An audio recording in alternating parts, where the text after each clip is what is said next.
L'Istituto della composizione negoziata per la crisi d'impresa ha raggiunto la maturità operativa nel quarto anno di vita, segnando una sensibile crescita a livello nazionale, con un incremento delle richieste e un raddoppio di casi di successo.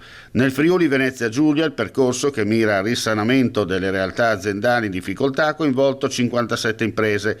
I dati emersi dall'ottava edizione dell'Osservatorio semestrale Unioncamere e il confronto con quelli del territorio friulano sono stati al centro della conferenza stampa in sala Gianni Bravo presso la sede della Camera di Commercio Pordenone Udine. L'obiettivo della composizione negoziata alla fine è questa. Diciamo che la mission, la ratio della norma è proprio il salvataggio dell'azienda a favore dell'intero sistema socio-economico. Nelle aree di Pordenone Udine si contano 46 delle 57 istanze regionali dall'avvio della procedura. A livello nazionale il totale delle istanze è salito a 3.483.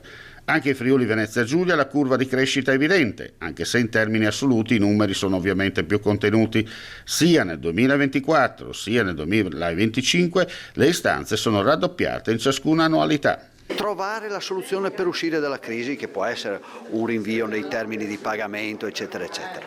Ecco, quindi è una procedura utile, direi utile, soprattutto presa in tempo, quando la crisi non è proprio gravissima. Parallelamente alla crescita delle domande, a livello nazionale è raddoppiato il numero dei casi di successo, passando da 205 del 2024 a 410 dell'anno in corso. Le imprese a livello nazionale sono 3.400 circa, il dato invece locale del territorio sia di Udine che di Pordenone è di 46 imprese che hanno intrapreso il percorso dall'avvio della procedura nel novembre del 2021 ad oggi. Nelle 46 istanze di competenza della Camera di Commercio Pordenone Udine, la forma giuridica prevalente è la SRL, seguita da società di persone e società per azioni.